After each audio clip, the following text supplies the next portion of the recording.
I should say about half a mile from the Titanic. I heard just a small sound. It was not very loud, but just a small sound. When we got away in the boat, at the last, everything seemed to go to a black mist. All the lights seemed to go out, and everything went black. The lights seemed to go out altogether.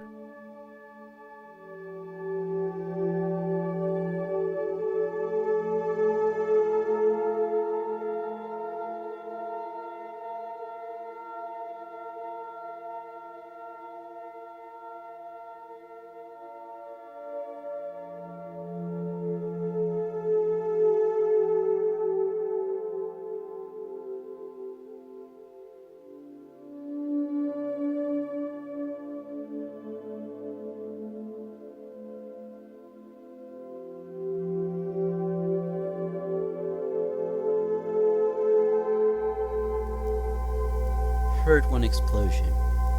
It was not an explosion, a sort of a rumbling, more like distant thunder.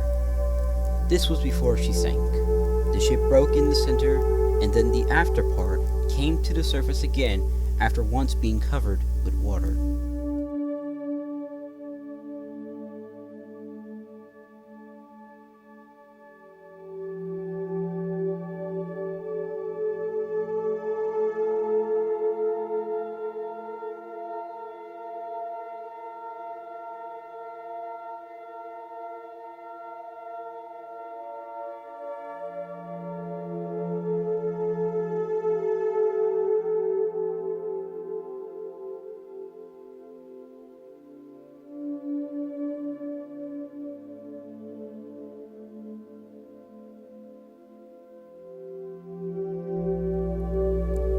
I saw the Titanic when she blew up and sank. She seemed to stand with stern pointed to the sky for a few moments, then dove beneath the surface of the ocean, with scarcely any ripple to the water, which was very cold but absolutely smooth.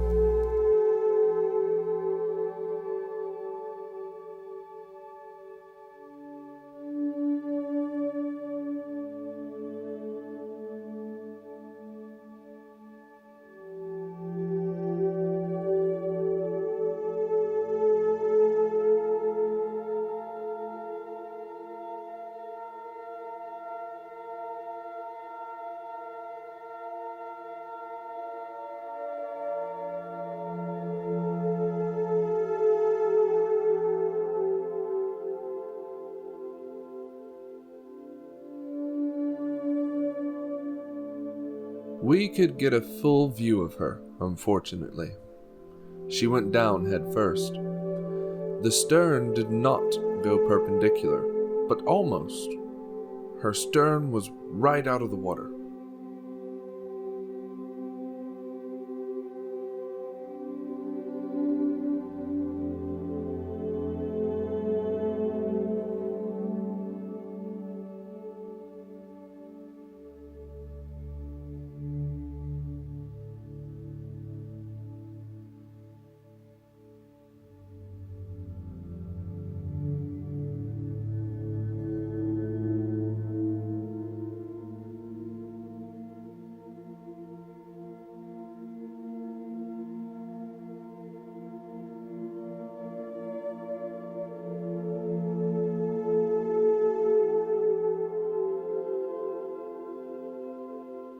I was 50 to 100 yards away, I would say, when she went down.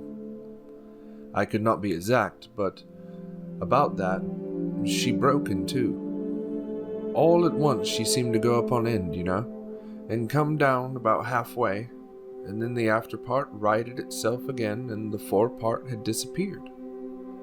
A few seconds the after part did the same thing, and went down. I could distinctly see the propellers, everything, out of the water. Then the stern righted itself again, got on an even keel again after that. It settled down in the water on an even keel.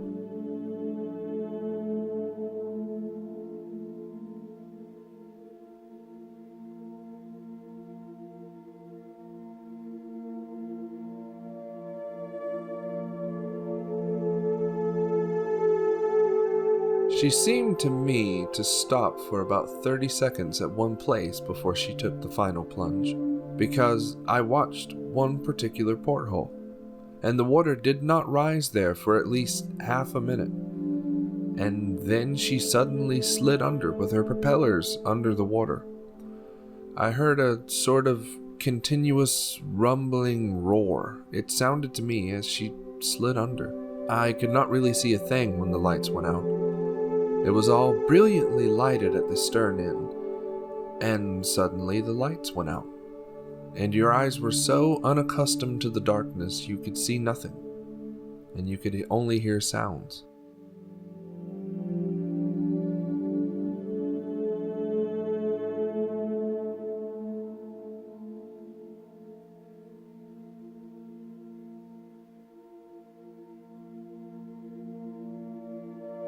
Then the ship broke in two between the middle funnels, and the bow disappeared.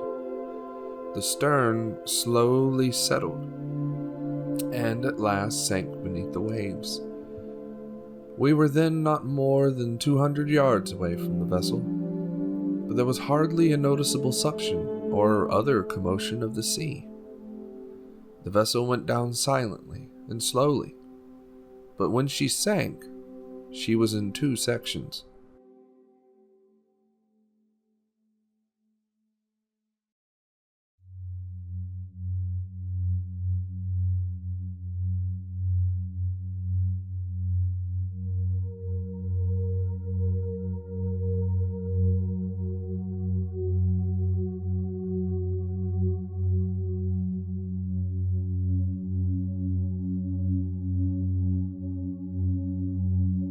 I kept out of the crush of people heading aft as much as I possibly could, and I followed down, getting towards the well of the deck, and just as I got down towards the well, the Titanic gave a great list over to port and threw everybody in a bunch except myself. I did not see anybody else besides myself out of the bunch. I was not exactly in the well, I was on the side, practically on the side then. She threw them over. At last, I clambered on the side, and when she chucked them, the starboard side was not going up, but the other side was going down. There were hundreds piled up in the bunch. The ship did not return from the list. I got on the side of the ship by the poop. I did not see anyone else on the poop. I was just wondering what next to do. I had tightened my belt and I had transferred some things out of this pocket into my stern pocket. I was just wondering what next to do when she went. The Titanic was not far out of the water at any stage that I saw. When the ship sank, it was a glide. There was no great shock or anything. I remained on board until the Titanic began to sink. Then I jumped. I began swimming vigorously, knowing that if I did not get far away from the liner before she sank, the suction would draw me under and there would be no hope.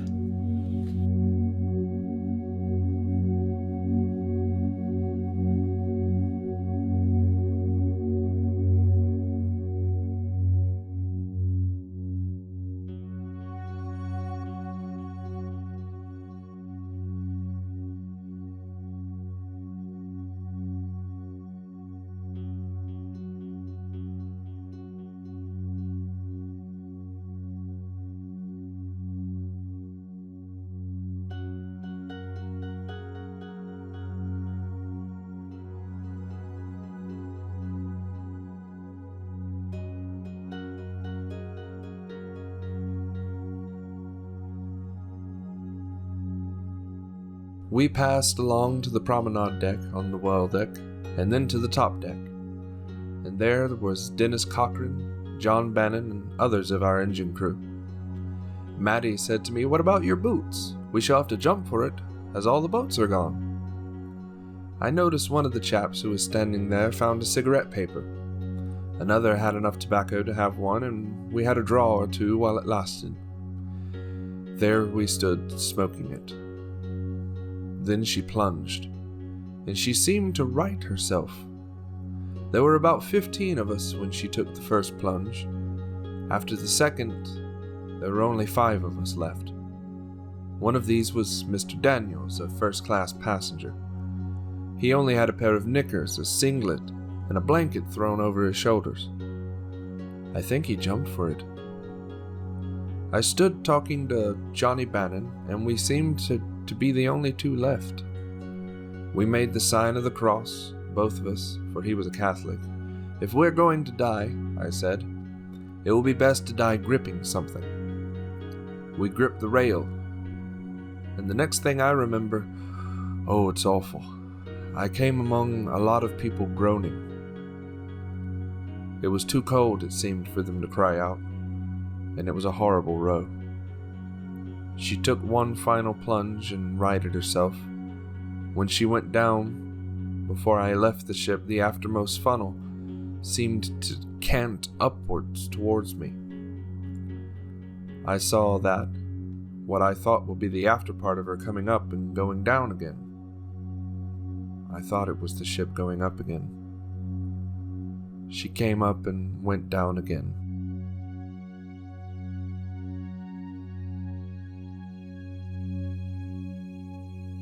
I dropped off the stern just before she sank. It was quiet up there. She was almost vertical when I left her. I was lying on the board. The sign that says "Keep clear propeller blades." At the very end, I was lying on it. Then I let go, and just missed the propellers on the way down, well over 100 feet.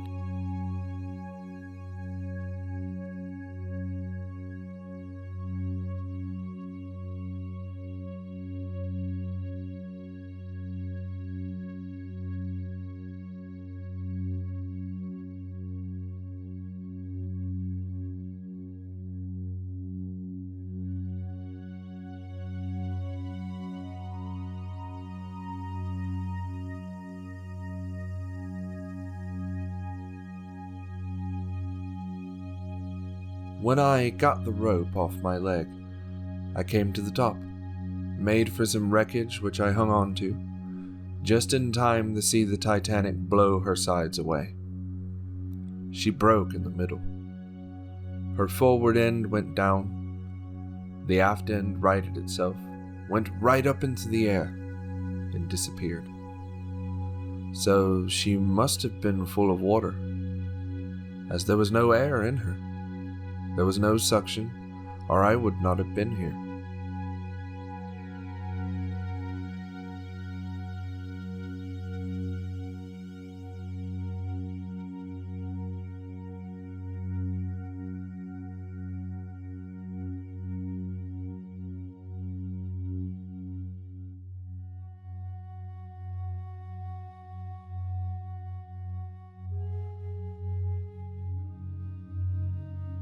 It was an extraordinary sight. As the bow went under, the stern lifted higher and higher into the air, then pivoted and swung slowly over my head. Looking straight up, I saw the 3 propellers and the rudder distinctly outlined against the clear sky. She described just about a semicircle, and then slid into the ocean facing England. No suction, no noise. 2 or big 3 waves, stillness. Then the cries and yells of 1,600 people struggling in the ice-cold water.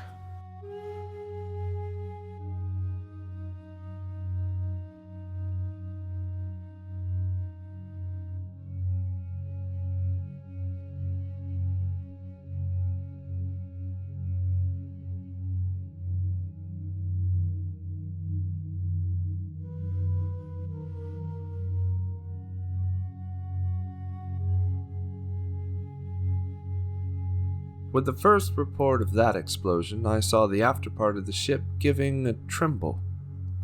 And I thought by the after part going up and giving a bit of a tremble that the bow had fallen off. I might be wrong.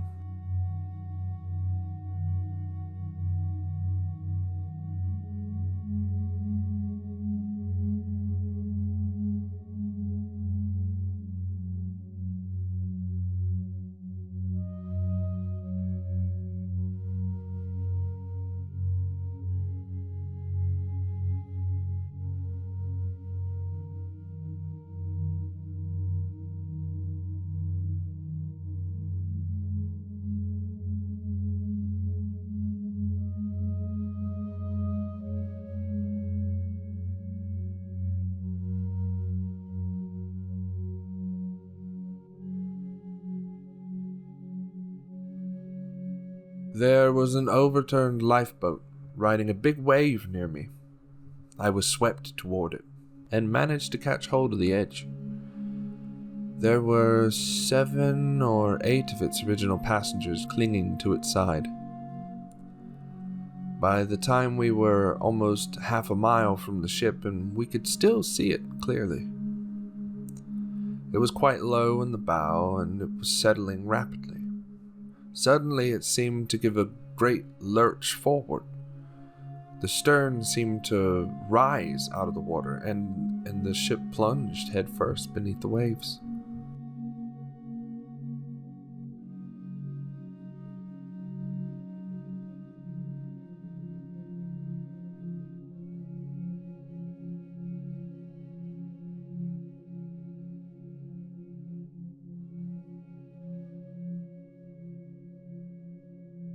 As I stood on the craft, I saw the ship go down. Her stern went up, and she gradually went down forward. Her stern stuck up high. I thought she would fall over on us, and she seemed to be swinging around, but she did not.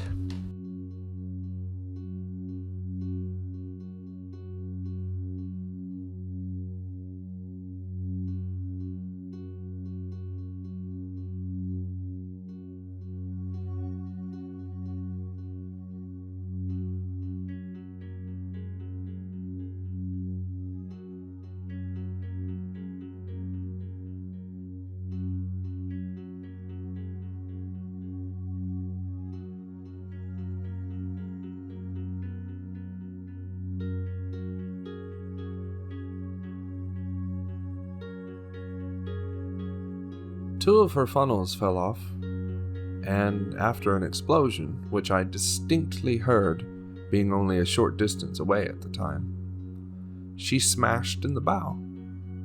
Her bows went down, and then her stern, which was almost upright when she sank.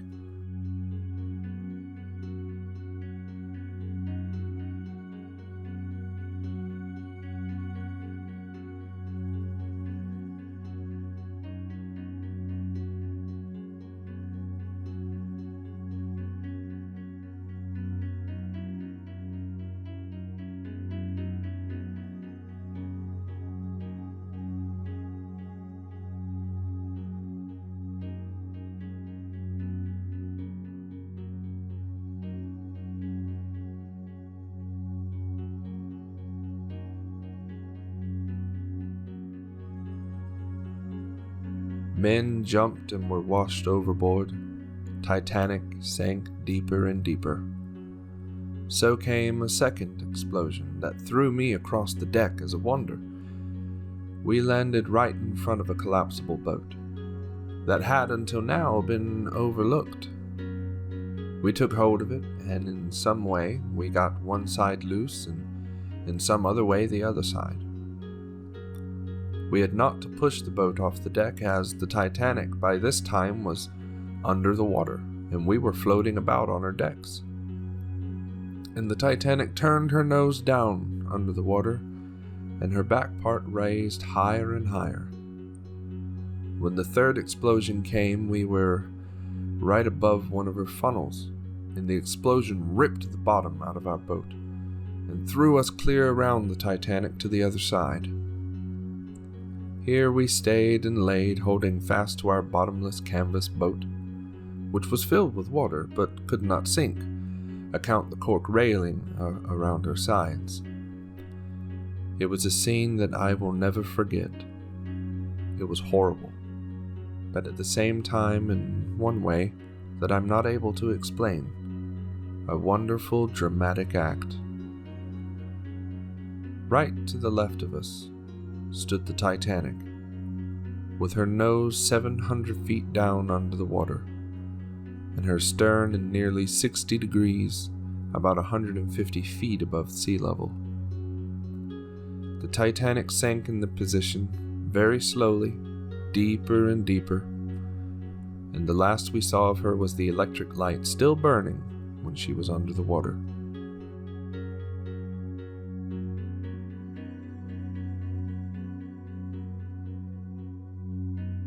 When I came to my senses a few minutes after, I looked round and suddenly saw the ship part in the middle, with the stern standing several hundred feet out of the water.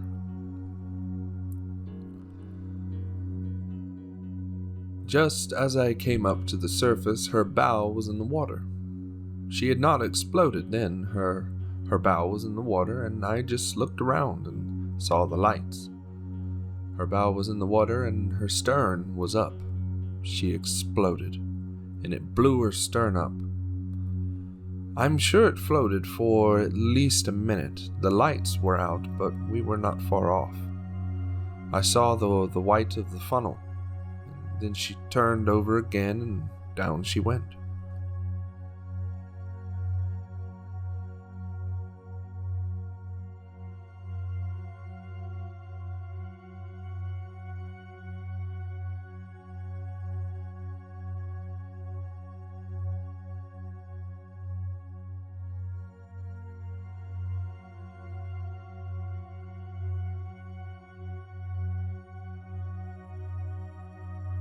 When I came to the surface, I swam as hard as I could to get away from the suction.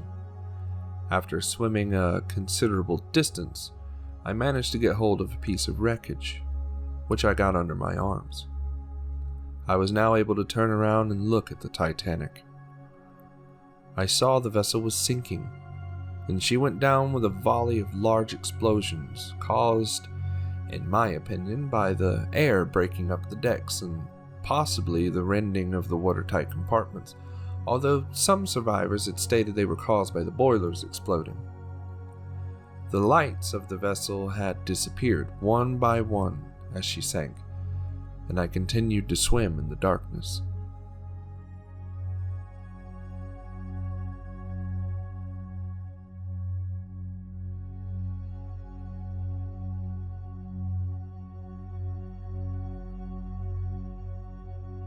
Long and I stood by the rail, away from the crowd, about midship, and talked over many things. The ship all this while sinking faster and faster, seeming to move forward in the water as it went down by the head. I was trying to get away from the ship. I looked back, and the second funnel fell and missed me by about 10 yards. This funnel, large enough for 2 automobiles to go through abreast, made a tremendous additional wash and suction. I was drawn down again. The Titanic seemed to hang, and with the roar of her boilers and engines breaking loose and the hold slipping to the forward part of the ship, the stern bulkheads held, and the ship pivoting and moving in an almost perpendicular position, was sticking up in the air almost 300 feet. The ship then corkscrewed around so that the propeller and rudder all seemed to go right over the heads of us on the upturned boat. Of course, the lights now were all out. The ship seemed to hang in this position for minutes. Then, with a dive and final plunge, the Titanic went under the water with very little apparent suction or noise. She was just 50 or 60 yards away. The forward motion had stopped. She was pivoting on a point just abaft of midship. Her stern was gradually rising into the air. The last funnel was about on the surface of the water. I do not believe it fell. Her deck was turned slightly towards us. The great after part of the ship, 250 feet of it, rose into the sky till it reached a 65 or 70 degree angle. It seemed to pause and just hung for what felt like minutes. Gradually, she turned her deck away from us. We were gradually being sucked in towards the great pivoting mass. I looked upwards. We were right underneath the 3 enormous propellers. Then, with the deadened noise, she slid quietly away from us into the sea. After the funnel fell, there was some little time elapsed. I do not know exactly what came or went, but the next thing I remember, I was alongside this collapsible boat again, and there were about half a dozen standing on it. I climbed on it, and then turned my attention to the ship. The third, if not the second funnel, was still visible. Certainly the third funnel was still visible. The stern was then clear of the water. She was gradually raising her stern out of the water. Even at that time, I think the propellers were clear of the water. That I will not be certain of. Only the forward funnel had broken away. I am not sure whether the second funnel was below water or not. No, the second funnel was immersed. As a matter of fact, I am rather under the impression that the whole of the third funnel was visible. The after part did not settle on the water. I was watching her keenly the whole time. After the ship reached an angle of 50 or 60 degrees, or something about that, there was this rumbling sound, which I attributed to the boilers leaving their beds and crushing down on or through the bulkheads. The ship at that time was becoming more perpendicular, until finally she attained the absolute perpendicular, somewhere about that position, and then slowly went down. She went down very slowly until the end, and then, after she got so far, the after part of the second cabin deck, she, of course, went down much quicker.